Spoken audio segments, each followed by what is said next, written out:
Hi, this is Sergeant Betsy Brantner Smith with the National Police Association, and this is the National Police Association podcast. You know, a few weeks ago, I was on a radio and video show with a bunch of other guests, and one of them was the CEO of what I know to be the premier uniform company in the United States. And I started listening to what he talked about and some of the things that are happening. And I thought, wow, I need to talk more to this guy, and you need to meet him. So, Mike Fadden, welcome to the show. Thanks so much for having me, Beth. It was a pleasure being on with you on the Leo Roundtable, and I'm excited to be here today with you. You are you're not a first responder, but you clothe and equip first responders around the United States and internationally as well? North America, I would say. Okay. And yeah, that's a pretty big job. Tell us about Gauls and the kind of the evolution of the company and how you came to be the CEO. Yeah, I'm not a first responder, but I'm the son and grandson of two retired police officers. So I came to Gauls 5 years ago with just a passion for what officers do. What we talk about here at Gauls is we serve the heroes that keep this country safe. I tell our people all the time that we have the best customer base in the world. Customers that run towards danger, not away. And they earn our very best effort every day. And that's what we're going to do, is we're going to give them our very best effort every day. So the last 5 years, I've been totally focused on the officer experience, making sure that they're getting the best products possible, and they're getting them when they need them on time. So I have to tell you that I'm so old that we passed around the Gauls catalog in roll call. It was paper, and we were all like, "Hey, if we can order enough cool stuff, maybe we can get a discount, things like that." Because a lot of people don't know that some police departments, especially small ones, the officers have to buy all their own stuff. Other medium-sized agencies, like where I was from, we got provided with some things, or we got a uniform allowance. But a lot of cops have to buy their stuff with their own money, and I know that Gauls is sensitive to that. Talk about that. Yeah, we are. Let me back up just real quick. I knew the day that the Gauls catalog was going to hit my dad's mailbox when I was a kid. And my first day on the job, I walked in all excited. I said, "Okay, guys, show me the next catalog to go out." And they said, "Mike, we don't print catalogs anymore. Are you from the 70s? And I said, "You know what? That Gauls catalog is special to officers. And as of today, we're going to start printing the Gauls catalog again." So it's alive and well. So I was proud to bring that back. But yeah, I mean, there are so many places in this e-commerce world that we live in, where officers can buy their gear. But listen, we not only exist to serve officers, but we invest a lot of money in charities that support law enforcement and organizations that support law enforcement. A lot of money. We just signed on to be we haven't even announced this yet, so maybe I'm jumping the gun, but we just— Yay, breaking news. I love it. We made a big investment to be the premier sponsor for the National Law Enforcement Hall of Fame, Megan Stockberger. She's doing great work. She really is. We work really hard with the COPS organization, Concerns of Police Survivors. I could go on and on and on. So what I would ask is, you can go spend your money a lot of places, but a lot of those sites are owned by companies that are anti-law enforcement, oddly enough. And there isn't a company in the world that's more pro law enforcement than Gauls. So I would just ask people to give Gauls.com a try when you got to come out of your own pocket for your gear. During defund the police, so many big companies kind of hid and kind of turned their back on law enforcement, and we weren't shy when law enforcement was taking shots. We were right there with them. We weren't shy about it. We stand by law enforcement. I just hope officers stand by Gauls as well. I love that, because what law enforcement needs to think about, and other first responders, is I know it's easy to jump on your Amazon app and click and order a pair of boots, but on that same site you can order an F the police t-shirt to go with that. So why would you want to put your money toward an organization that frankly actively works against our profession? So I really appreciate that because you're absolutely right. Post 2020, post the death of George Floyd, a lot of quote unquote pro law enforcement companies kind of went dark and didn't really want to talk about their support of law enforcement. And I remember Gauls as being one of those companies that unabashedly supported this profession. And so I love that the multiple charities you're involved in. I also love the fact that over the years, over the decades, Gauls has really evolved as this profession has evolved. And one of the most extraordinary ways you're doing that currently is the evolution of uniforms and other clothing and gear for women. And let me just say that when I went and bought my first police uniform in December of 1980, yes, I'm that old, I had to go to the store, pick out a pair of men's pants. They had to chop about a foot off of the hem, and then they had to have a lady sew darts into the waistband to the point where my back pockets touched. And and I wore those kind of pants for probably 15 years. So talk about some of the new things you have for women. Yeah. So in the uniform industry, it's a dirty secret. They call it pink and shrink. So take a men's uniform, make it smaller, and put a pink zipper on it. I think that's BS. And every time I spoke to a female police officer or female chief, and with the female chiefs, I wanted to talk about growing their business and equip our customer portal and selling them more stuff. And they wanted to talk about when was I going to fix the female uniform issue. So finally, after years of that, I said, all right, we are going to fix this. There was a small company called Her Blue Wear. It was founded by Denise Zach. Very small company. Her sister is in law enforcement, and she made her a uniform that was designed for a woman, and she had a cult following. The women that knew about her loved her uniforms. I was one of them. Yeah, okay.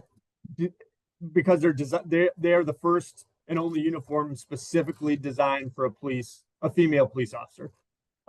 So I met Denise. I was really impressed, and we bought the company. And she's on our payroll, and she's going to help us.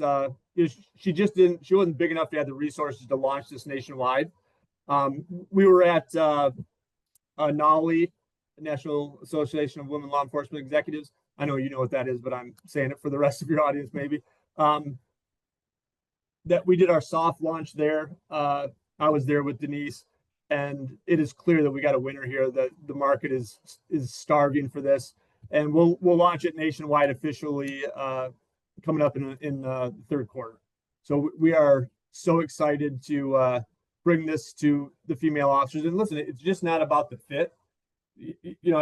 After doing some market research, I mean, because the waistbands are in the wrong spot, the body armor doesn't fit right, and that's a safety issue at that point. If that body armor is off just a little bit, it can mean the difference between life and death.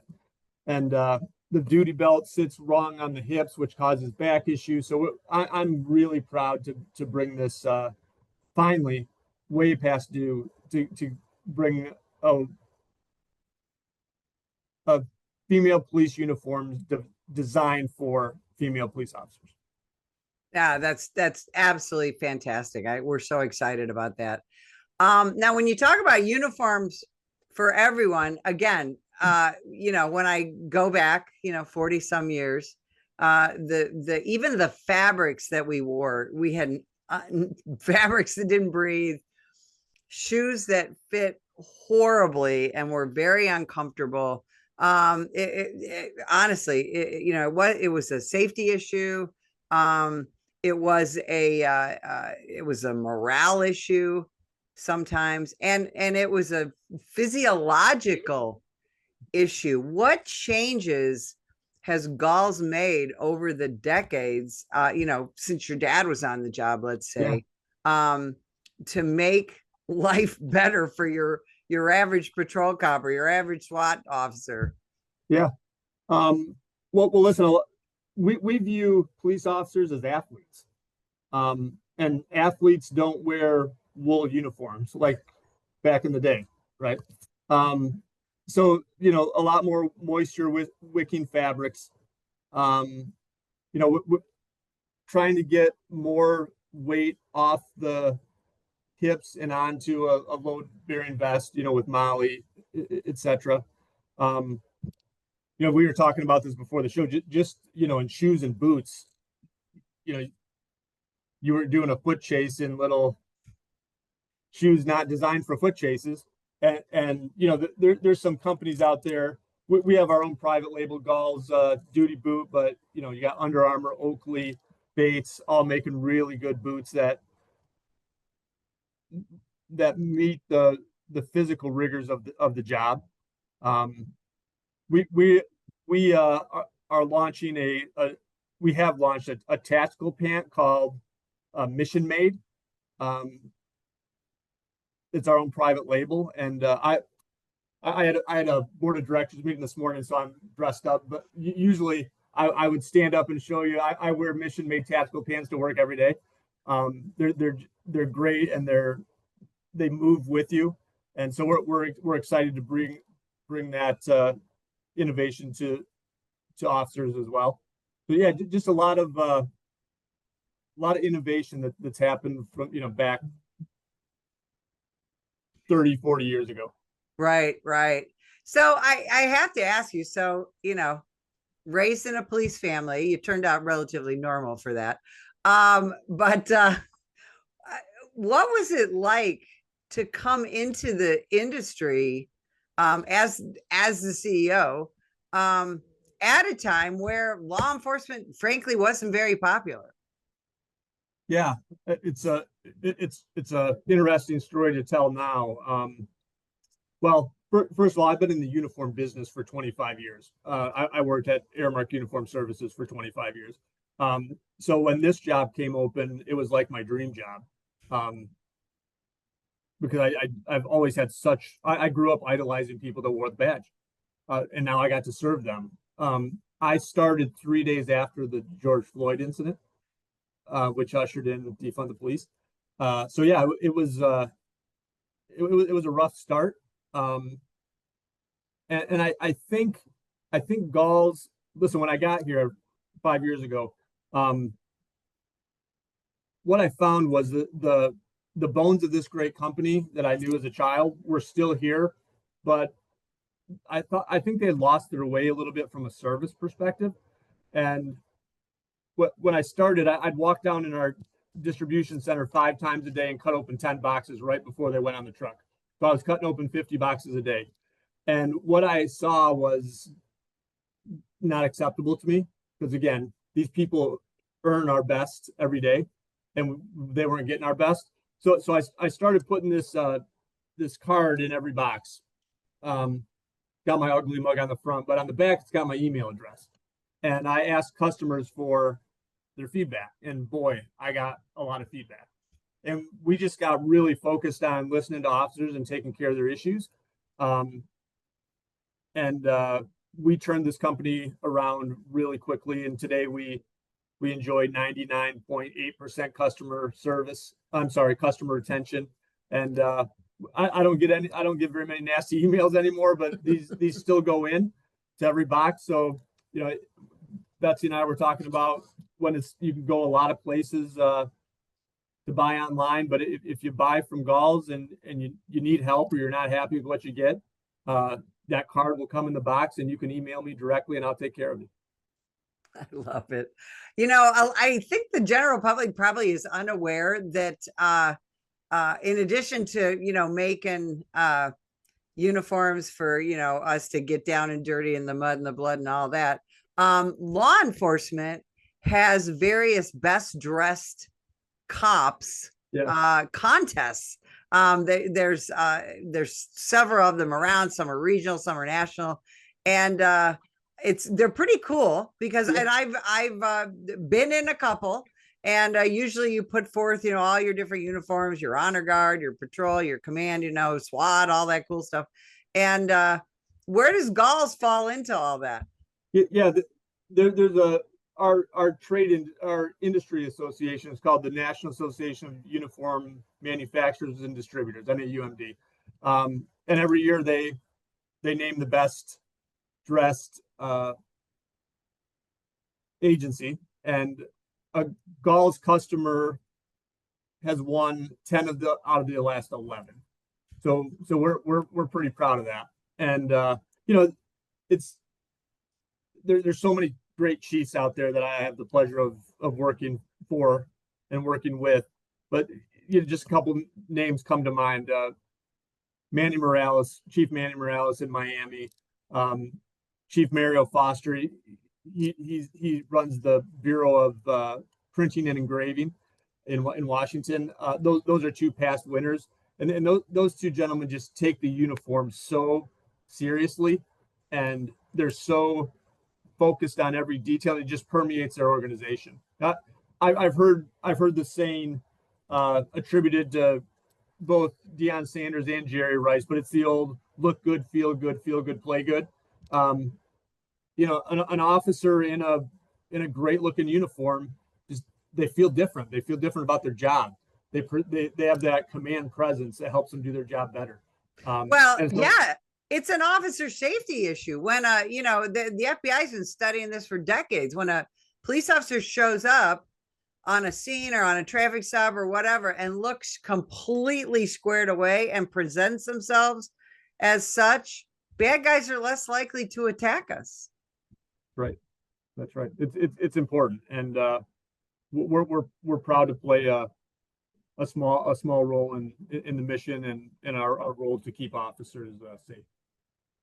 You know, right now we're seeing federal agents under attack because everybody thinks anybody in a brown, tan, green uniform is ICE coming to raid something.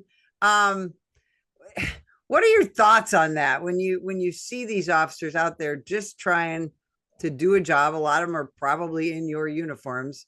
You know, what are your thoughts on all that?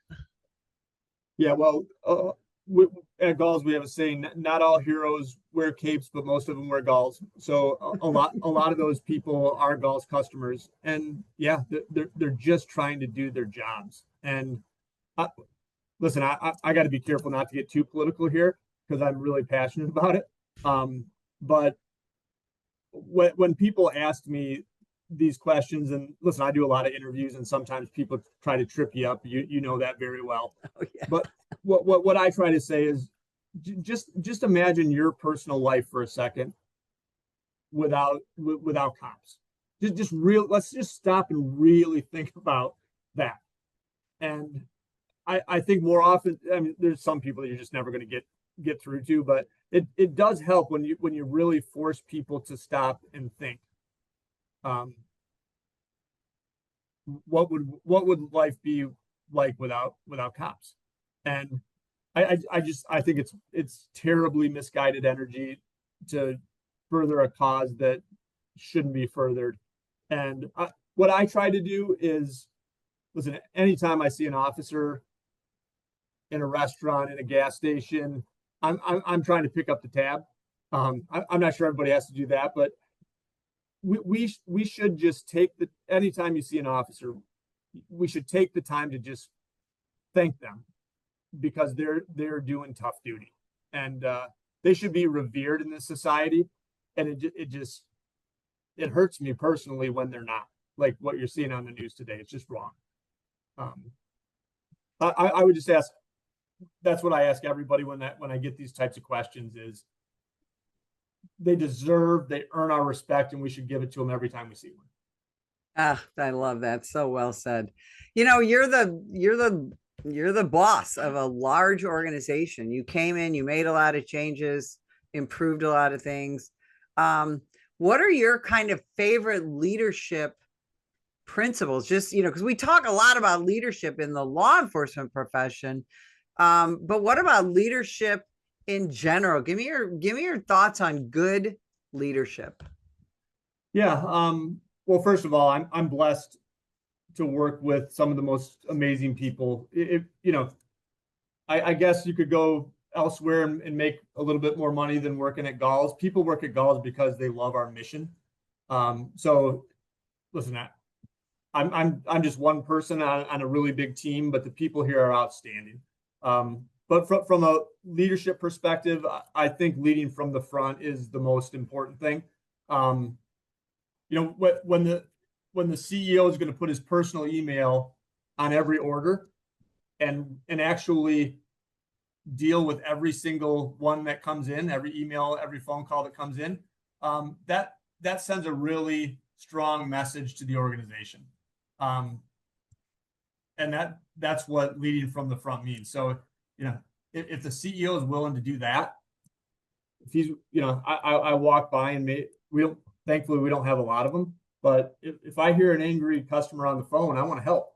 And when you do things like that, the rest of the organization sees where the bar is for taking care of customers. So I think leading from the front is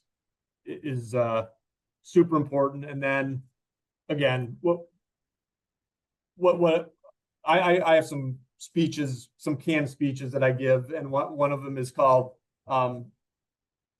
computer chips or potato chips. So in that speech, I talk about whether you're manufacturing computer chips or potato chips, two industries that are very, very different. It comes down to two things: taking great care of your employees and thrilling customers every day. And I've kind of just always used that I learned that early on. And no matter what business you're in, it's about people, and you got to take care of your people, and you got to thrill customers every day, which is what we try to do at Gauls. I want to go back to that catalog because I really find it fascinating that you're bringing that back at an age where everything is about social media and your, you know, website and e-commerce and all that. Talk to me about, again, where that came from. Yeah, like I said, I walked in, you know, a little over 5 years ago, and I was so excited to see the catalog and actually be able to have a say in the catalog. I was so fired up about it, and they laughed at me. And I kind of slunk back to my office, kind of embarrassed. And I reminded myself that I was the CEO, and I got to decide that we were going to have the catalog. So it took me about 2 years to get it from dead to, but yeah, we're our third one since I've been back. This is last year, is going to print probably in Q3. So yeah. I love that. Now I know you guys have great social media. Tell me where people can go to find out, you know, to see your stuff, to find out more about Gauls, get to the website, things like that. Yeah, it's funny. We're just now starting that. I didn't want to do a whole bunch of marketing until I felt like we were ready to tell the story. And I don't think you can honestly tell the story unless your service is outstanding. And it took me a couple of years to get us there. So just in the last 6 months, I've hired a director of marketing to start telling the story. So our our social media game has got a lot to be desired. So it's going to be awesome. But we're just now starting to really ramp that up. Because listen, marketing is convincing people to think one thing, whether it's true or not. I didn't want to tell the story until it was true. And now we can say we give the best service in the industry. But listen, you can, if you're on LinkedIn, I'm on, you can look me up on LinkedIn. I shoot a lot of videos. There's one on there right now. We shoot those in-house, and without me knowing it, I'm not an actor by trade. They have a really tough job to make these videos, and they saved up all my bloopers. And we just put that on my LinkedIn the other day, and I've got a lot of feedback on it. It's pretty embarrassing because there's a lot. The bloopers that are on there are probably only like 10% of the total. But yeah, I'm on LinkedIn, but our social media game is going to get a lot better here going forward, because now we're ready to tell the story. Well, and I love that, because again, part of leadership is being able to be vulnerable. It's being able to laugh at yourself and laugh with your people. And you know, that's very often that's lacking in law enforcement, and it's I know it's lacking in the private sector as well. So I appreciate that, and we really look forward to that. And Mike, I got to tell you, law enforcement is so appreciative of the support that you have brought back to Gauls, the support of everything. From police officer mental health and beyond, and we really appreciate that. So gosh, I wish we had more time. Yeah. But we got to go, and I want to thank you for spending time with us today. And if you'd like more information about the National Police Association, you can visit us at nationalpolice.org. Every day, the brave men and women of law enforcement put their lives on the line to keep us safe. But they need our help to continue their mission. Activist politicians, progressive prosecutors, the ACLU, and the rest of the anti-police forces receive millions in donations from extremist pro-criminal elements like George Soros and woke corporations. The National Police Association is fighting them in courts around the country, including the United States Supreme Court, defending officers who are being attacked for doing their jobs. Additionally, the National Police Association works year-round to pass tough-on-crime legislation to put and keep criminals behind bars. Consider going to nationalpolice.org and donating to keep us in the fight. Together we can win. That is nationalpolice.org.